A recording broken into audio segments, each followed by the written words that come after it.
So let's start down this end. Jonny Voon, Innovate UK. If you could just share with the audience who you are, what you do.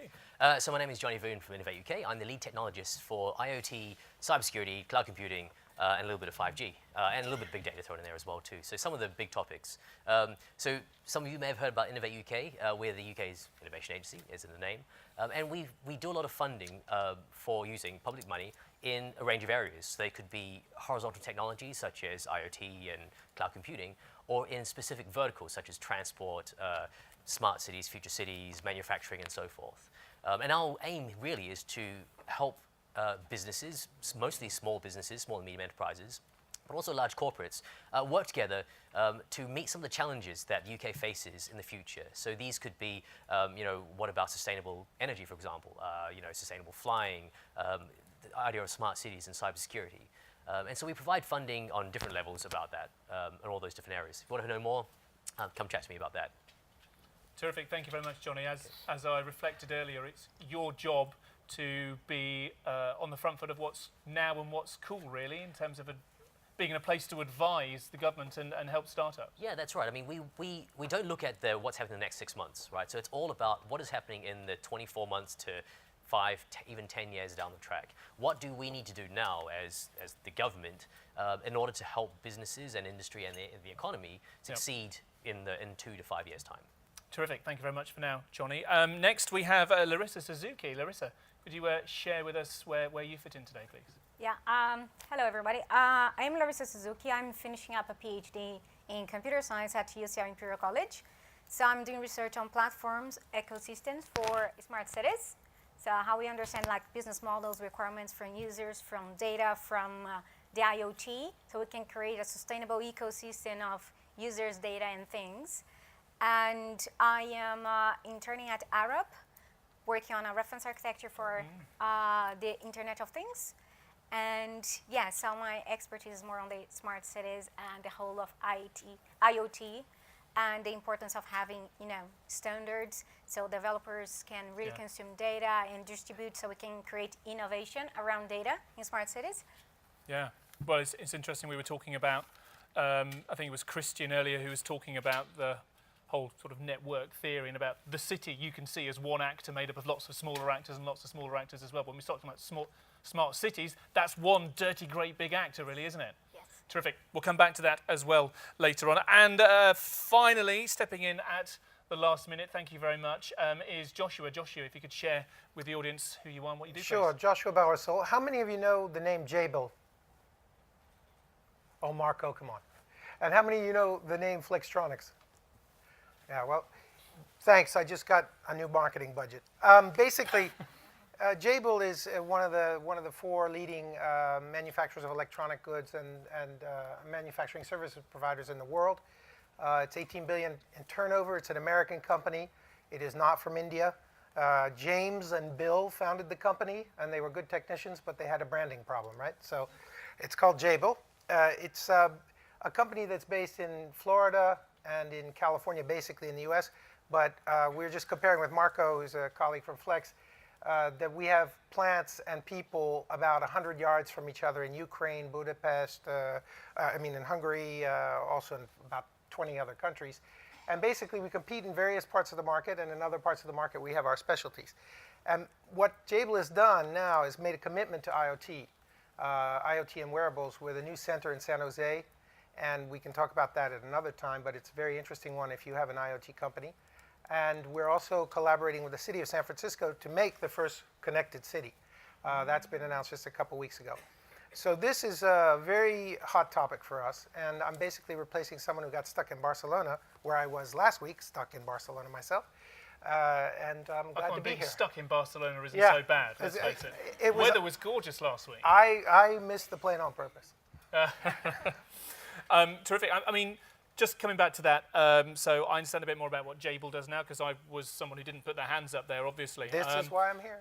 Which is good. But I just want to impress on the IoT, because this is an IoT standards and security panel, and I know you've been drafted in last minute, but you Oh, it is? hinted Oh, at okay. yeah, come on. You hinted at what you guys are doing around IoT. So could you share a bit more of that, please? Sure. One of the things that Jabil does is it works very closely with its customers, and if you look, probably about 30% of the networking infrastructure that you've ever used, or 30 or 40%, probably about 50% of the devices you've ever held in your hands have some Jabil components, configurations built in them. And Marco will tell you where the rest comes from.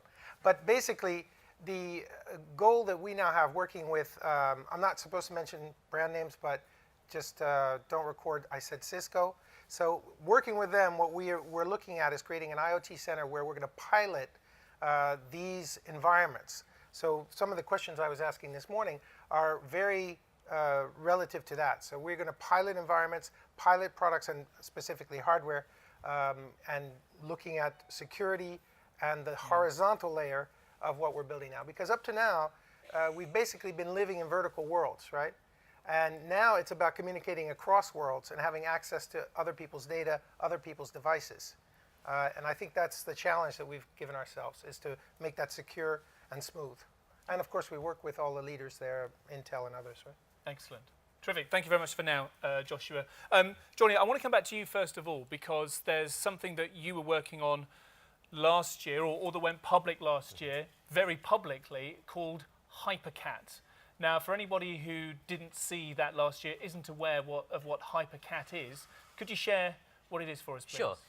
So what happens when you get ARM, Intel, BT, IBM, City of Westminster Council, London City Airport, Transport for London, and a few other SMEs and universities in a room to talk about standards? Well, not much, to be honest, because they all say, well, we've got a standard, it's our standard, you should adopt ours. And so we funded a project called HyperCat, which looked at pulling together all these different verticals, including people from construction industry like Amy and Balfour Beatty, into a room with horizontal integration partners like BT and IBM to try and figure this interoperability out, right? And it's funny how much you can get done when the government has a big dangle of money as a form of carrot in front of them. And so they all sat down and eventually they worked out a generic standard that is technology independent. So it doesn't rely on having Bluetooth or Sigfox or 5G or all those sort of things. And it's a discovery standard. So it's a way of saying to another service, what do you have available? Okay, that's it. So it's not trying to rewrite applications. It's purely open source. It's free under Creative Commons license, and it lets myself as a service just talk to, say, David as another service to say, what do you have available? And David would say, I've got temperature measured in Celsius, and the number is 25. I've got location, the coordinates of this place, and the context is home, and so forth and so forth. And from there, with that data set, I can go, oh, great, I can make some inferences, and I can start to build applications on top of that that say, oh, you're at home trying to adjust the temperature, therefore, you know, and your location is away from you. As you come closer, I will do whatever. And so HyperCat is the government's way of trying to say, everyone try and work together, right? You're all doing different things at the same time. You've all got different things. You're working in construction, you're working in transport, you're working on horizontal platforms and cloud computing. You've got to start working together to make this all happen. That's great. And I guess when you were explaining that to me earlier on, I think of that as what we've kind of got in the way of Bluetooth at the moment. You know, my smartphone connects to a device, and you go, oh, I've got an audio interface there. I can connect to the internet through you. There's a serial interface there as well. That's great. So in an effort to create a standard, what we've got is another standard. And it's interesting because I don't know about your personal ideas, but I don't think there will be a single one standard to rule them all, right? It's not like Lord of the Standards. It's a case of you'll have a choice of standards at different parts of the stack. Right. And as long as they can all communicate in some way, and eventually, because at the end of the day, the Internet of Things is there for the end user. It's there to make our lives better. It's help us to make decisions. It's about to make us more efficient and whatever it is. As long as it achieves that, that's the ultimate goal. It's not about my standard is better than yours and I've got more partners, more brands connected to it. It's a case of, does it help us achieve what we're setting out to do? I think about a parallel universe, although some might call that the Internet of Things as well, with regards to mobile phones and the fact that there are two, arguably, very strong standards in terms of what Google's been doing with Android and what Apple's been doing with iOS.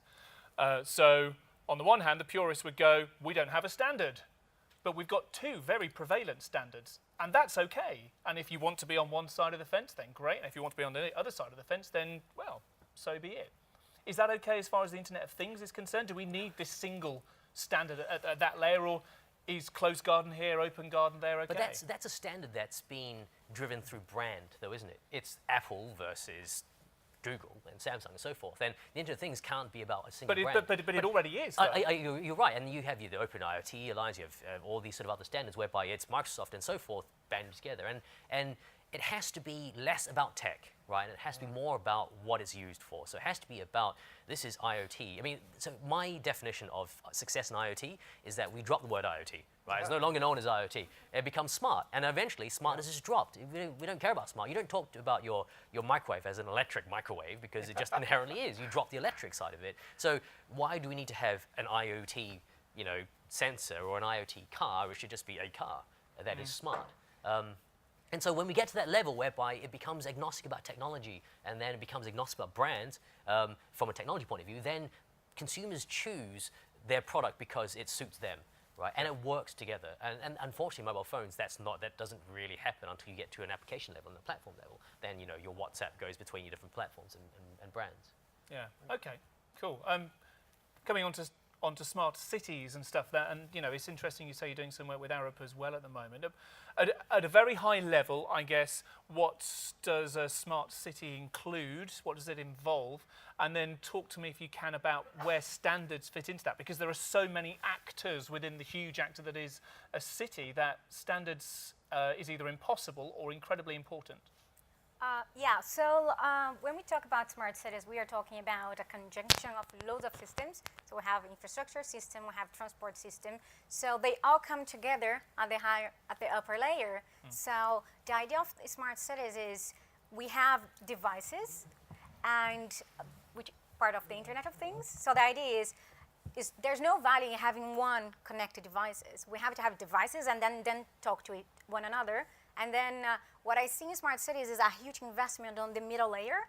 That is, we gather the data from these devices, we understand the context of the data, we understand the ontology, what the data means, and then we distribute this to developers. Because I think that we have to support developers at the end. Because these days what we see is we have like a TfL here in London, we have data that is exposed, and then you develop a beautiful app to work with the transport data. And then you go to Paris, they have the same kind of information, but you have to develop another application. So the innovation in smart cities is around the use of data, sustainable data, that you can use, integrate, understand, and also it's about driving innovation amongst developers. So I think that we need to have, I support the use of open standards, because if we look for, like the development of the internet was like this. So we had proprietary hardware and then open softwares. And then we had open software that enabled the creation of the internet. Yeah. And then if we see that concept of internet being applied to the Internet of Things, it's about having open standards, open APIs, and in which people can consume data, connect to devices in a secure manner. So we have to understand what are the vulnerability involved with the data, how you're going to distribute and store this data, especially in smart cities, because we are, getting data from different, devices and from different systems. So there are a lot of connectivity and security aspects involved in this. Part of this depends upon who your audience is as well. Yes. And if it's a group of developers that are working under the auspices of the government of this smart city, smart county, whatever it is, then that's one thing.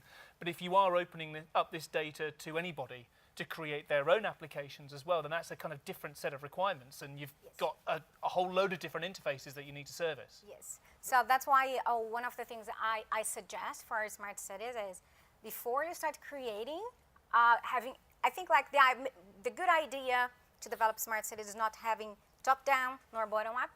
So we have a lot of bottom-up approaches, like communities developing stuff, having data visualization, and then we have top-down approach. Government infusing technology without understanding if users didn't know how to interact with that technology, and without understanding if the user would be able to understand that data. The idea is having a middle-out approach. So we understand the business models, we understand the devices ecosystem, why people are going to use the data, in which context, and then we can create a sustainable ecosystem of data, users, and things. So I think like adopting, like investing this middle layer in which we gather this information, we sort out the security, semantics, and then we distribute this data to like knowledge creators, data integrators, data consumers, maybe some data analysts, which like what we see these days is because there's no standard, there's nothing. You go, for instance, to the London data store, you download a piece of data, it's missing information, you don't understand the semantics, you spend 3 hours trying to sort out a piece of information. And if you see, humans are more expensive than machines. Why we are making humans to go and clean up data and sorting out semantics, trying to anonymize. Yeah. So I think like huge investment has to be put on the middle layer of the middle stack. Middle outwards approach for a sustainable ecosystem. Yes, So of if- data, users, and things as well. I think that makes a lot of sense, and that's what we're going after. Like we did a hackathon at the San Francisco airport where we actually involved the customers and the people coming off the planes, the staff, and a bunch of tech people to build applications that were then tested against various criteria for like standards of security, standards of anonymity. Privacy is a very big issue. I think what we do have to realize is that some things are going to change because we've had this sort of from me outward approach, you know, from PAN to LAN and then to WAN, right? Now we're talking about something what we call a SAN, which is a social area network, where you've got things like Waze and people are interacting with different systems, different devices across different middleware. This leads to real questions about, for example, net neutrality.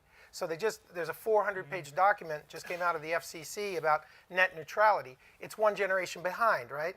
We have a problem we talk about, which we call leisure versus seizure, right? So if I'm a 39-year-old, as I am, of course, and I'm running and I have a heartbeat of 160, and the accelerometer on my watch tells the system that I'm moving at 7, 8 miles an hour, that's cool. If I'm 75 and I'm sitting down and I have a heart rate of 160, I'm having a heart attack.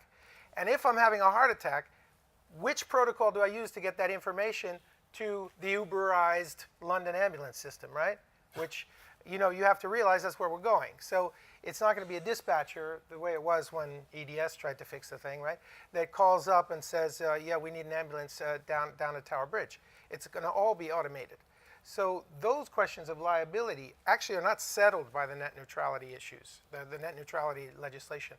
And I think we're going to have to look at policy, and then we're going to have to look at integrity at different layers of the system, right? Uberization. I like that. I might have to steal that, Joshua. Thank you. Well, it's trademarked, I'm afraid. But it is happening, and I think you know, we were talking with some people here who were in the distribution business a little earlier, and I said, well, you know, it's true that you can spend years building an ERM system, rolling it out, getting it on every device, or you can ask Uber to white label you, and the reality is that's why their valuation is what it is. It's because we understand that. And that's one layer. I happen to work with, at the University of Berkeley's Skydeck Venture Lab as a mentor. One of the companies we're working with is V Analytics, which will be at the heart of the San Francisco Connected City. All they do is, with very clever algorithms, basically they're managing Poisson distributions. They're saying there are 3 buses, number 38, within 2 minutes of each other. That's wrong. There are 10 taxis going to that part of town that are empty, so we can coordinate this. And you can do that. We have the technology to do that. The question is, what happens when the taxi runs into the bus, doesn't meet the bus, but runs into it, right? These are life and death issues. And you know, if a parking sensor lets you go out into traffic and the light sensor doesn't see you because of the angle, for whatever reason, then you have a car accident. So these are issues that you know, the major players are working with us to decide on how the hardware has to be designed from day one with these issues in mind. And I think that's, you know, people kind of forget about hardware. It's not sexy, you know, blah, blah, blah. But it's going to be a big issue. Well, particularly when there are ethical decisions that have to be made. You know, we start talking about driverless can't get away vehicles from and that. stuff, which I know probably isn't in the scope of this specific panel session. But yeah, the trolley decision. You know, does the car hit the kid that's run out in front of the road, or does it, you know, veer off onto the pavement and stuff? There's no right or wrong answer to that. Obviously, that's a separate discussion. Given the time that we've got left, I just want to throw stuff out to the floor. Questions, if there are any, around security around standards for smarter cities, for entire industries, I guess, when we start looking at hypercat. Any questions, please? Yeah, that's very cool. Yes, we've got a couple of questions over here. Who was first? There we are. Yes, please, madam. Yeah, hi. I was just curious what the business benefit for standards is going to be, because one of the things we always discuss in every conference is standards. And it seems to be like eating kale or eating your green, your 5 veg every day. And I'm just curious, what is actually, from a SME perspective, what would be the benefits? And I'm interested, I know it's needed, but I'm curious about the business elements. Okay, so I think from a government point of view, standards are useful because it lets people know roughly the direction they need to head for the market. So government shouldn't have to dictate standards. They shouldn't have to set as a standard use. What they will do is they say a standard will help an SME just determine that if you want to work in the health space, if you look at the following standards, then that would open up that market for you. It doesn't guarantee you market share, it doesn't guarantee you a customer, but it helps you, it helps reaffirm to you that you're going in the right direction for your business. So that's really what standards. If everyone creates their own standards and heads in different directions, where is the market? I mean, something that we touched on very quickly earlier on in the conversation before. I mean, I'm a member of the BCS Chartered Institute of IT, and part of their role is that they like to think, and I think that they do, is advising government on strategy, particularly for UK PLC. And if we in the UK are to position ourselves at the forefront of things like the Internet of Things going forward, we want to be seen as a centre, a country of excellence, then things like standards, actually having the plan, having some of the rules, having something that lots of people are bought into, I think it's not that difficult to construct a kind of UK PLC business case for why that would be a good thing at your level for UK businesses. Yep, that's right. I mean, I think that's true, but I think the reference is merited because, of course, you always have the self-interested big players who are creating standards that SMEs can't correspond to. We know about this, right? And I think one of the things at Jabil, what we're committed, Jabil rhymes with enable, right? So what we're trying to do is enable younger companies to enter through the knowledge base that we have of 30 years in this business. I mean, the first thing these guys, James and Bill, in their garage in Detroit in the late 70s, put the first electronics into Detroit cars, right? That was their business. And the standards that they set lasted until, I think, 1996. So, and it helped that whole business to grow. But they were a small company. They brought a standard to the industry. And we'd like to see that happen. And obviously, Jabil commercially is interested in pushing that, if they find the right players, to push that company forward with their customers. But also with the projects we're talking about, like smart cities. Yeah. There was another question from around about that area as well.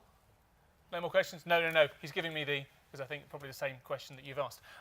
Very, very quickly, HyperCat 2. Yes. This is coming soon. What's that? So it launches actually the 1st of April, and the aim here is looking at security, obviously. Looking at how machines can understand this idea of security authentication. So not every machine should be able to discover every bit of data in every part of the world. Right. And also looking at context as well, too. So data without any contextualization is pointless. It's useless. Yes, exactly. Yeah. Yep. And use cases, obviously. So going into things like transport, healthcare, and future cities. Yeah. Okay.